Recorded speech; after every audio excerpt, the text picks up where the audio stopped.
island of Roatan, a spectacular marine park. In the wild blue waters of the Caribbean Sea, north of mainland Honduras, bounded by the world's second largest barrier reef, Roatan is a must for divers and undersea explorers. Mingling with dazzling marine creatures, graceful predators, masters of disguise, and venomous reef invaders. A nighttime journey of unworldly discovery. Magnificent underwater vistas and ghostly relics claimed by the power of the sea.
The island of Roatan, a haven of unbridled natural beauty. 40 miles off the north coast of Honduras, in the warm blue waters of the Caribbean Sea. The largest of the Bay Islands, Roatan is ringed by the Mesoamerican Reef System, a spectacular and diverse coral atoll, second in size only to Australia's Great Barrier Reef. Mesoamerica comes from the Latin, meaning Middle America. Vibrant blue waters, far-reaching visibility, and stunning undersea caverns have made Roatan an underwater mecca for divers and explorers. The main attraction for scuba divers in Roatan is the fact that we're still diving very pristine reef conditions. Many parts of the world, they're heavily inundated with scuba divers, and the reef system starts to take a little bit of a beating. But because we're fairly isolated and fairly remote, our reef system is still in very, very good condition. We have caves, we have crevices, we have some beautiful, beautiful sloping walls, and we also have some very exciting vertical walls.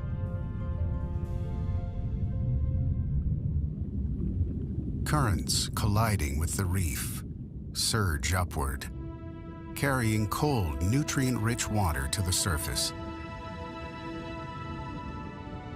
These nutrients fertilize the sunlit waters, creating a bloom of plankton, the microscopic marine plants and creatures that support the entire oceanic food chain. Roatan's vivid coral forests gleam with tropical fish, feasting on billions of plankton. More than 90% of all species in the Caribbean can be found here in the Bay Islands. From deep blue tang and poisonous pufferfish to powerful ocean predators like the Caribbean reef shark.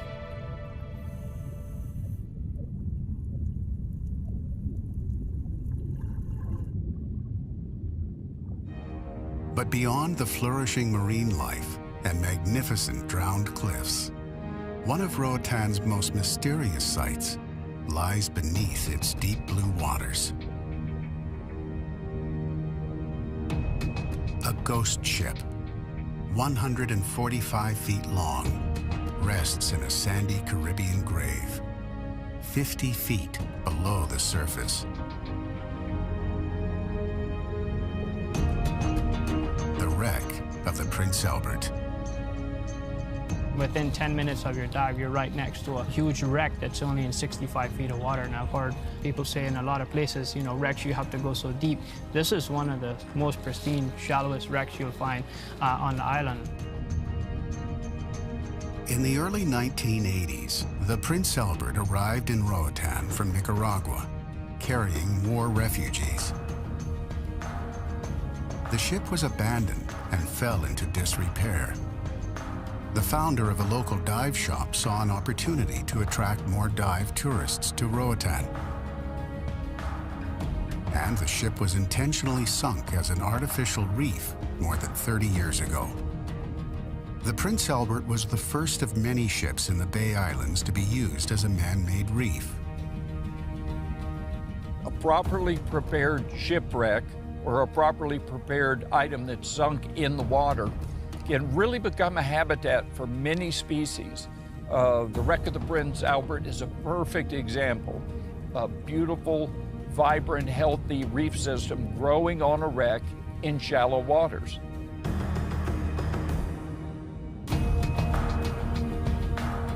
What was once an island freighter has been claimed by the sea.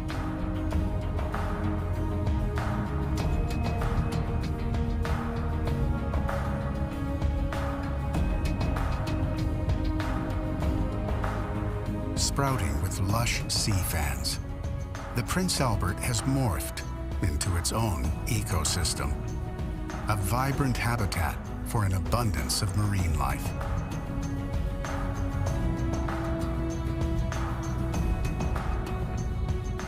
An estimated 30 species of fish inhabit the iron wreck.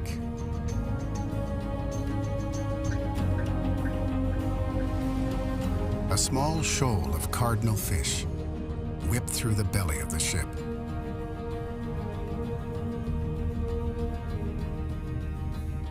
Reconditioned by 3 decades of corrosion, currents, and tropical storms, the Prince Albert is an undersea garden, as much a part of the lifeblood of Roatan as the natural reef systems and rock channels that provide shelter for a myriad of fish.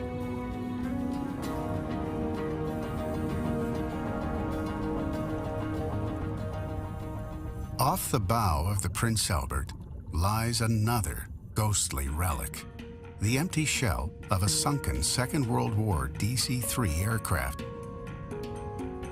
In 1990, the plane was wrecked after skidding off the runway at Roatan Airport. Like the Prince Albert, the plane was sunk intentionally as an artificial reef. Willowy sea fans, anchored to the wreck, spread out their tentacles to snare plankton floating in the current. Like the Prince Albert, this pallid and skeletal aircraft harbors a wide range of marine creatures. Striped sergeant majors lay their eggs, as many as 200,000 inside the wreck, and forcefully protect them from potential predators.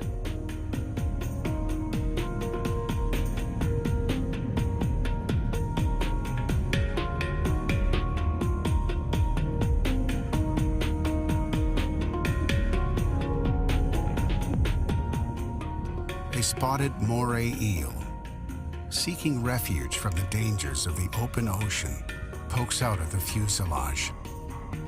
The eel's flattened body is specifically designed to retreat into tight spaces. Morays are always moving their mouth, always opening and shutting their mouth. They do that constantly because they need to oxygenate their bodies, and that's how they do it. If they're not free swimming, then they still need the salt water circulating through their gills so they can oxygenate their bodies. The spotted moray feeds primarily on small fish and crustaceans, Like the deadly creature in the Alien films, morays have two sets of jaws. The first closes on unwary prey, snaring them with sharp, backward-pointing teeth. A second set of toothy jaws then drags the kill down its throat. With no food in sight, the spotted moray recedes inside the aircraft.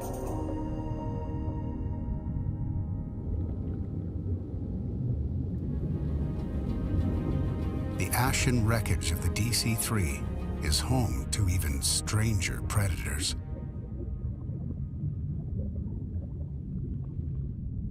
A giant plant-like anemone, its mouth surrounded by dozens of tentacles, hunkers down on the debris in wait of passing fish.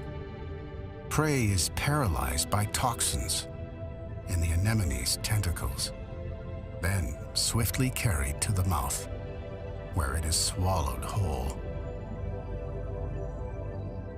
Farther along the wreck, another ocean predator cruises slowly through the shallow water. The grouper. Among the largest fish in the sea, Atlantic Goliath groupers can reach weights of 790 pounds, the same body mass as a Kodiak bear.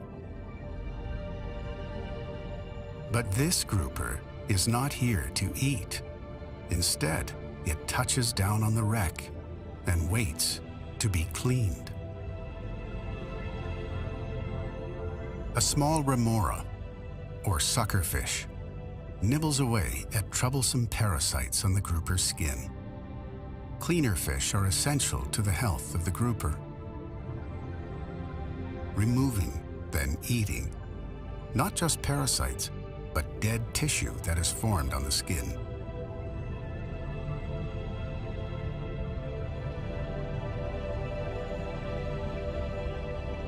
Beyond Roatan's dreamlike wrecks, a powerful predator, more imposing than the grouper, lurks in the clear blue water. You know, a lot of people mistakenly think that the Bay Islands of Honduras does not have an active shark population. We actually have a significant number of sharks around the island. Divers are drawn here, intent on getting close to one of the ocean's most intimidating predators, the Caribbean reef shark.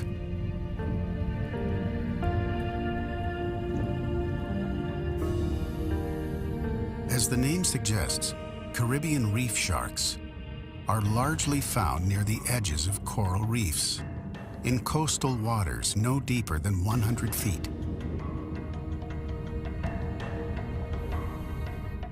Sleek and graceful, they are the reef's enforcers. Acute eyesight, a keen sense of smell, and specialized organs that detect electrical currents created by prey make the Caribbean reef shark one of the ocean's most potent predators. These sharks feed mainly on reef-dwelling bony fish and larger creatures such as the eagle ray. Prey is seized by a quick snap of the shark's crushing jaw, then finished off by sharp, serrated teeth. Low-frequency sounds indicative of struggling fish attract these reef sharks, as does the presence of fishing boats. Local fishermen know for a fact that the sharks have been here forever because you rarely catch a fish and get it back on board because a shark will eat it. Though dangerous predators, reef sharks rarely attack humans. When threatened or cornered, the shark dips its pectoral fins and makes short, sharp turns in the water, an archetypal display of aggression.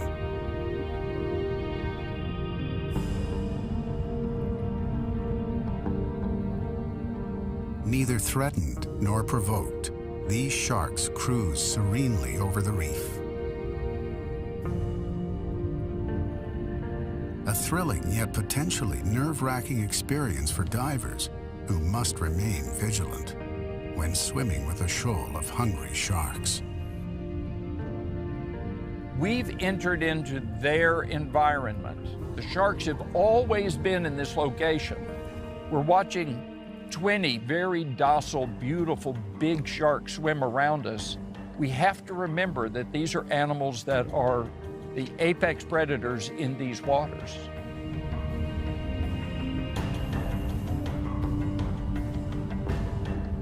But even an apex predator is not immune to the shark sucker, or remora.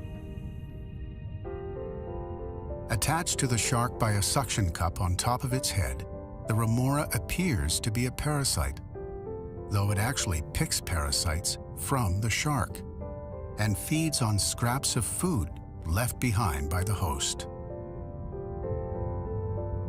What they're doing is they're literally saving their energy by hooking on and taking a little ride with the shark. And then any little piece of food that falls out of the shark's mouth, the remora run over there and they eat it up as fast as they can, and then they hook back on. Ancient creatures that predate even the dinosaurs, sharks evolved about 450 million years ago. Yet their survival has become threatened in just a matter of decades. An estimated 70 million sharks are killed each year, caught accidentally in fishing lines, killed illegally to meet the demand for shark fins, and hunted senselessly as trophies. 1/3 of shark species are threatened with extinction. Towering at the top of the oceanic food chain, sharks help to control the population of their prey species. Without sharks, too many prey would survive, competing for food and upsetting the delicate ocean ecosystem.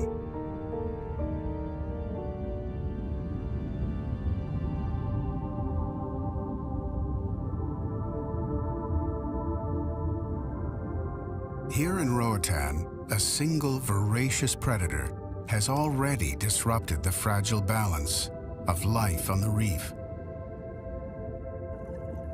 A venomous lionfish, its ornate pectoral fins rippling in the current, clings to the coral-encrusted reef.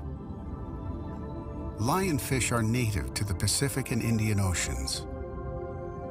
Here in the tropical Atlantic, they are an invasive species, accidentally introduced to these waters more than 20 years ago. With few natural predators and high reproductive rates, lionfish populations have exploded in the clear waters off Honduras. Lionfish are everywhere. We see them in shallow areas. We see them as deep as 100, 200 feet of water, and I think they're here to stay.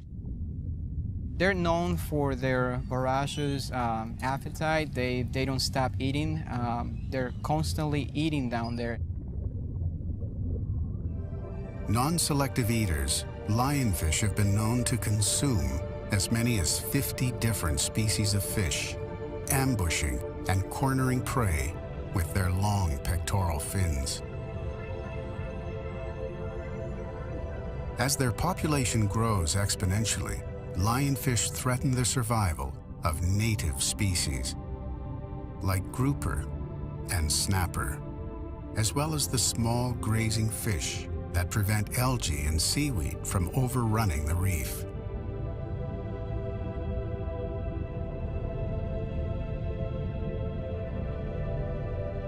Slow-moving, easy to spot, lionfish fend off would-be hunters with the venomous sting of their needle-like dorsal fins. Predators, however, are scarce, and the ongoing lionfish invasion leaves the ecological health of the reef hanging in the balance. It is the largest barrier reef in the Western Hemisphere, the Mesoamerican Reef, stretching nearly 700 miles from the northern tip of Mexico's Yucatan Peninsula, south to the Honduran Bay Islands. The reef is home to rippling sea fans and more than 60 species of coral, including large brain corals that can live as long as 900 years. The reef provides shelter for more than 500 species of fish, including some of the Caribbean Sea's most strange and surprising creatures, such as the scrawled filefish. Feeding mainly on algae and coral, the filefish is able to protect itself from predators by diving quickly into a crevice, then erecting spines on its head and belly that lock the fish into the tight space, making it difficult for predators to pluck it from the reef.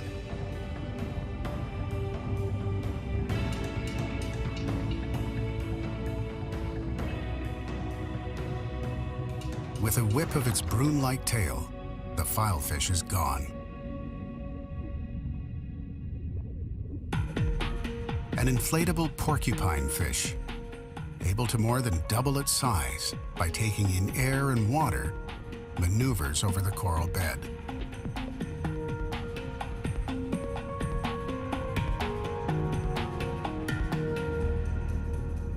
In the distance, past a field of branch coral, an ultramarine cloud glides over the reef.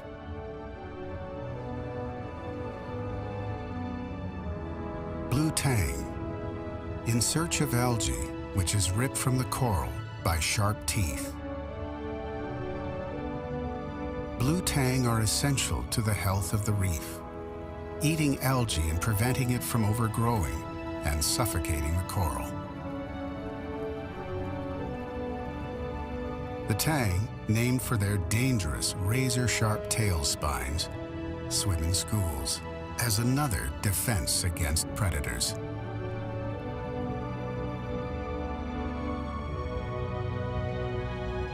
A thick and compact school, swimming in unison, will appear as a single large creature to a poor-sighted hunter. The more fish in the school, the more eyes there are to scan the reef for algae. And where there are blue tang, there are often trumpetfish. Shrewd hunters, trumpetfish follow the tang, seizing on the small fish, startled out of the reef by the swarming schools of tang. Hovering among the sea rods, the trumpetfish swims vertically, with its head down to blend in with coral on the reef. Unsuspecting fish that venture too close are sucked into its waiting mouth. When the powerful mouth is fully extended, it resembles the bell of a trumpet.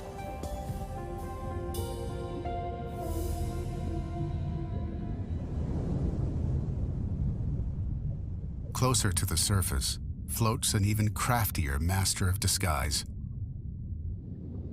the Caribbean reef squid.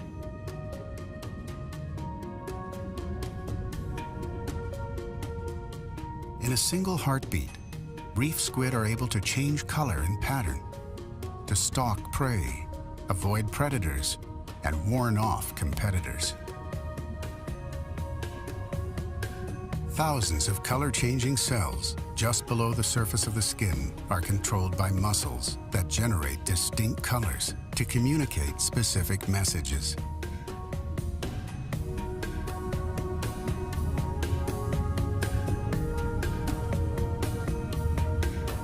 A male reef squid is able to turn red on one side to attract females and blue on the other to fend off a rival male.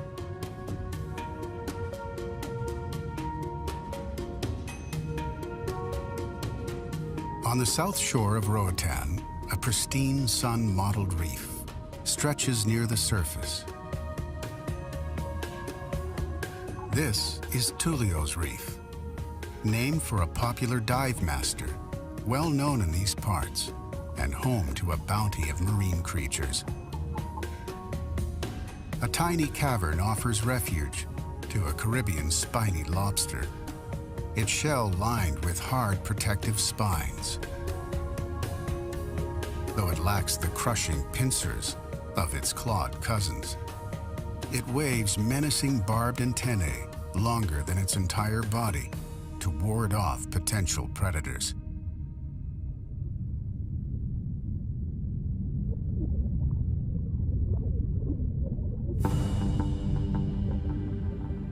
Predators like the green moray eel, a band of muscle thicker than a human arm. The eel slinks into the darkened reef. More than 7 feet long, the moray can stretch from floor to ceiling.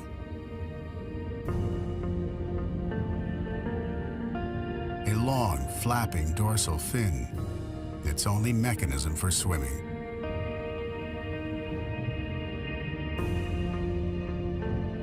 The eel spends its days hiding between rocks to seize unsuspecting fish and crustaceans in its devilish teeth.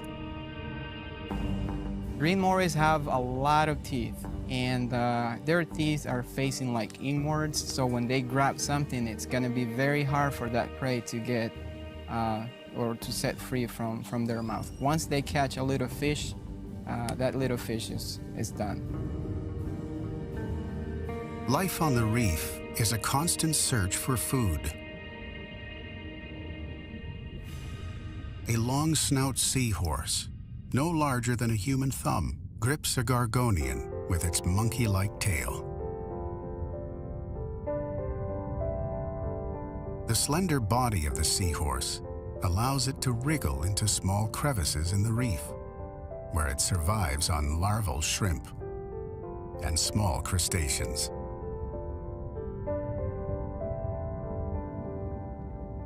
But food is not the only key to survival. For a species to flourish, its genes must be passed on to the next generation. A pudding wife wrasse releases her eggs into the current, and a frantic race ensues. Males release a cloud of sperm in an attempt to fertilize the eggs. It is a spawning frenzy that lasts just seconds.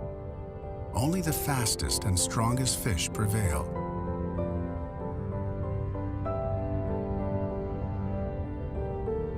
Drifting along Roatan's warm currents is an ancient creature that has prevailed for more than 500 million years. Even though it has no brain, no bones, and no heart, the moon jellyfish, contracting its umbrella-like body to move up and down the water column. The moon jelly, like all jellyfish, has long, thin tentacles, capable of firing thousands of stinging cells to paralyze prey. The tentacles carry the stunned prey, mainly small fish and shrimp, to the moon jelly's mouth, located inside the smooth bag-like body. Though deadly to small marine creatures, the sting of the moon jelly has little effect on humans.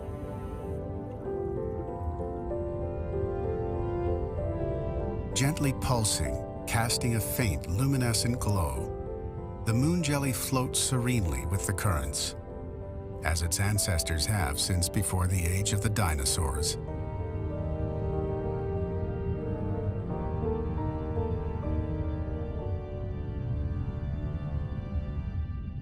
The Mesoamerican reef off the south shore of Honduras teems with life. But there is more to the reef than the hundreds of marine creatures that have made it their home. Over thousands of years, cycles of glaciation and the rising and falling of sea levels have forged a stunning underwater world of caves, tunnels and crevices. Natural cathedrals knitted with coral near the bottom of the ocean.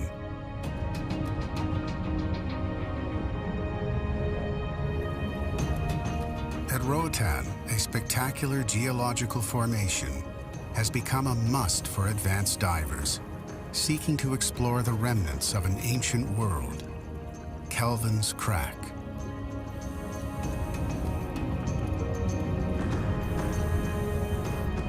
Divers must enter vertically, head down, through a crevice no wider than a car door, and into an underwater chamber 100 feet deep.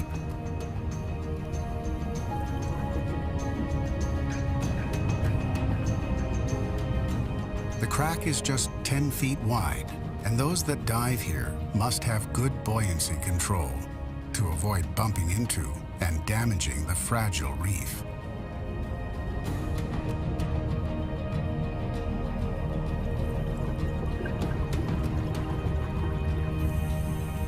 Divers kick through the shadowy undersea channel.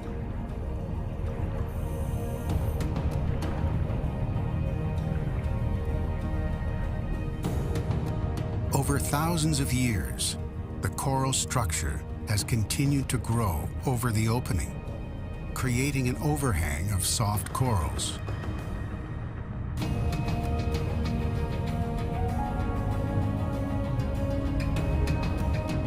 Over time, the coral will grow over the top, sealing in the crevice system.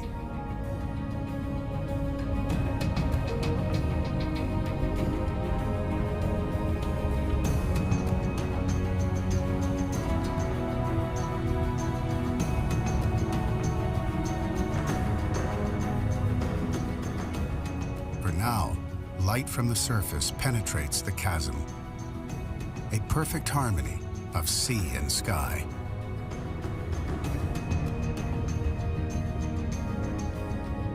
I just love the play of light. I love seeing new divers doing their first crevice or crack dive because their eyes are bugged out. They're all excited about this. They've done it. They've succeeded in diving Kelvin's Crack.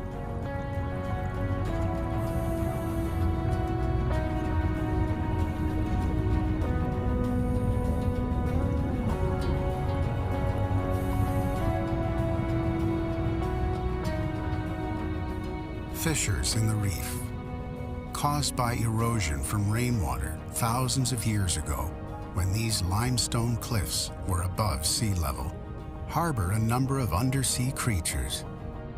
Here, in the labyrinthine chambers of Mary's Spot,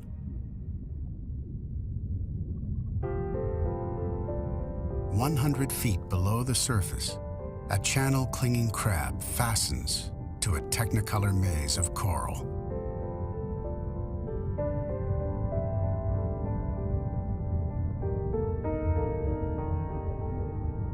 Bristle-like hairs on the shell catch bits of algae, sponge, and coral, allowing the crab to blend in almost seamlessly with the reef.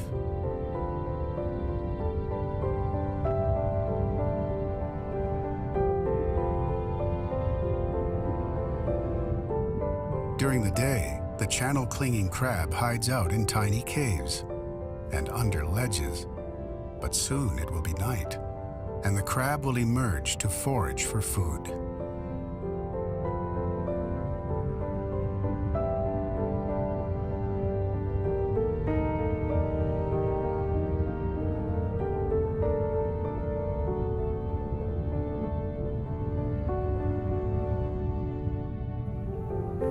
At the exit of Mary's Spot, divers return to a pure blue ocean.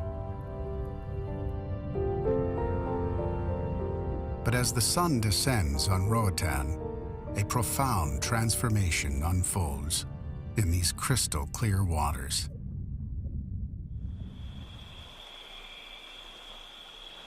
Nighttime on the reef is a different world. In the darkened depths, new and unusual creatures appear. As we go deeper, and deeper and deeper, we start seeing other residents of the night.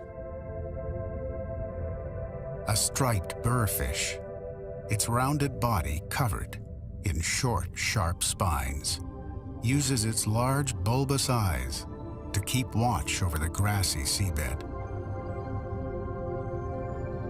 Hard, sandpaper-like teeth allow it to crush the shells of one of its favorite foods, the hermit crab.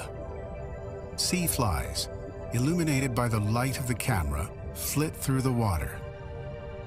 Hermit crabs are nocturnal creatures that emerge from their daytime hideout to forage on the seabed. Unlike other crabs, which produce their own calcium carbonate shells, the hermit protects its soft and vulnerable abdomen by squeezing into the empty shell of a marine snail. As the hermit crab grows, it will abandon its home for a better fit, passing the discarded shell down to smaller crabs.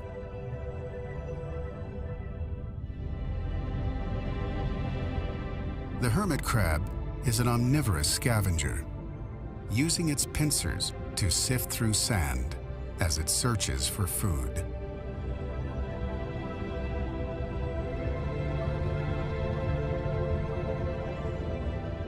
Longer antennae are used for feeling, the shorter pair for smelling and tasting.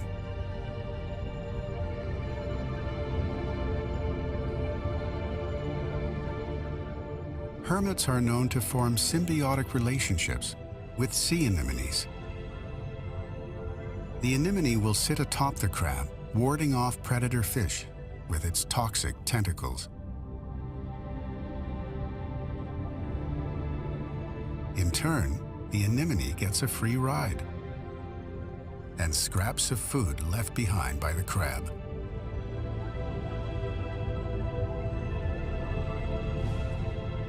A banded coral shrimp waves its long white antennae, an invitation to passing fish looking to be cleaned of parasites by its 3 sets of claws.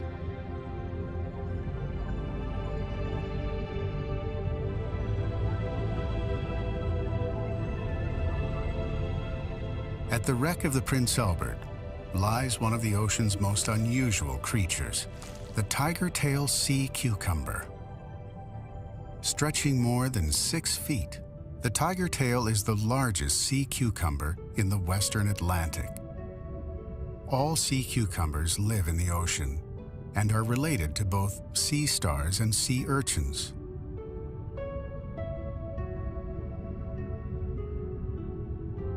With no brain and no eyes, the tiger tail relies on a ring of neural tissue around its mouth to detect threats.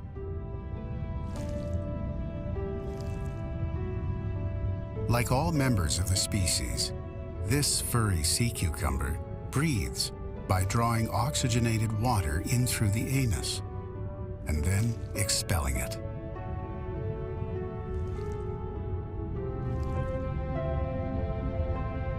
Sea cucumbers feed on algae, plankton, and decaying matter found in the sea, often sifting through sediment on the seabed for food. The furry sea cucumber is more mobile than most and can move swiftly by crawling or simply rolling across the ocean floor.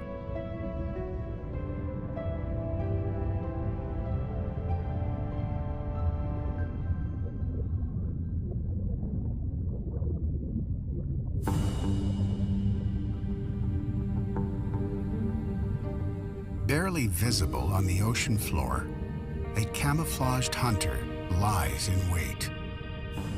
The common octopus. One of the few creatures on Earth able to alter its appearance in a flash. Thousands of organs, controlled by nerves, form patterns, colors, and shapes on the skin that match the surrounding rocks and coral. They can change their color, their pattern with lightning speed. so fast that sometimes you can't believe it.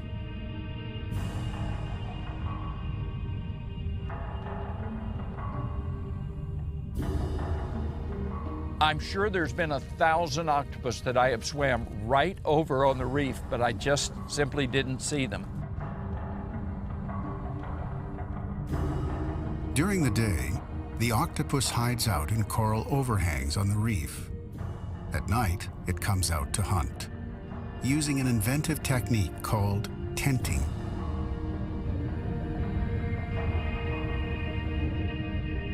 They form a tent with their 8 legs and the skin that is between those legs. They actually form a big tarp over a coral head, and the fish are startled and they swim up into this net that the octopus has created. And then he can pull his prey in and eat it, and they're usually eating it on the move. They're voracious feeders, and so while they're eating one, they've got 7 other tentacles that they're out there hunting with.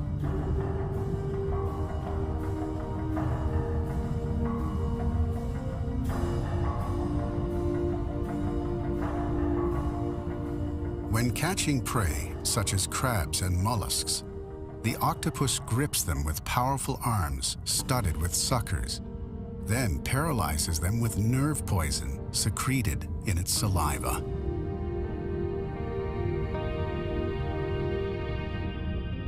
Perfectly adapted to its surroundings, the octopus has 3 hearts.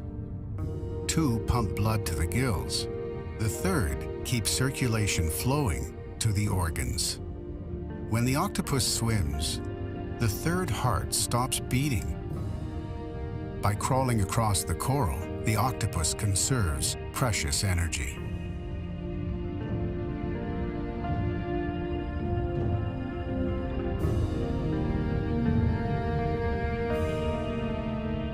In the dark of night, the octopus squeezes, somewhat miraculously, into a tight crevice in the coral, finding a hiding place in the depths of Roatan's magnificent barrier reef, as its ancestors have for millions of years.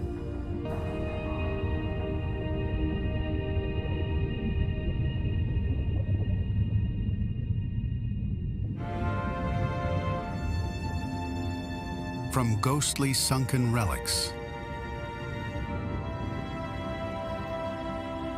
and stunning underwater vistas to powerful predators and kaleidoscopes of tropical fish, Roatan is a portal to another world among the reefs.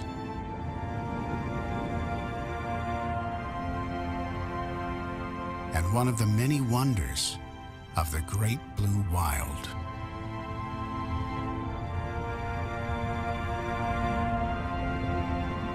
You want to go diving at 2 in the morning, you want to go diving at 10 at night, you want to do a night dive, all you have to do is walk off the shore, swim about 100 yards, and you are on 2 of the most pristine reefs in the Caribbean.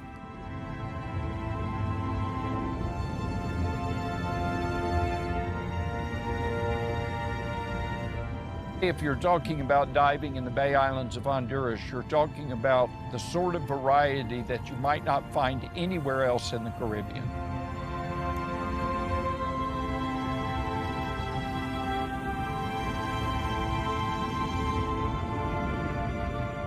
Well, it's one of those pristine, lovely places that just almost feel mysteriously mythical. I mean, you're in a little slice of heaven.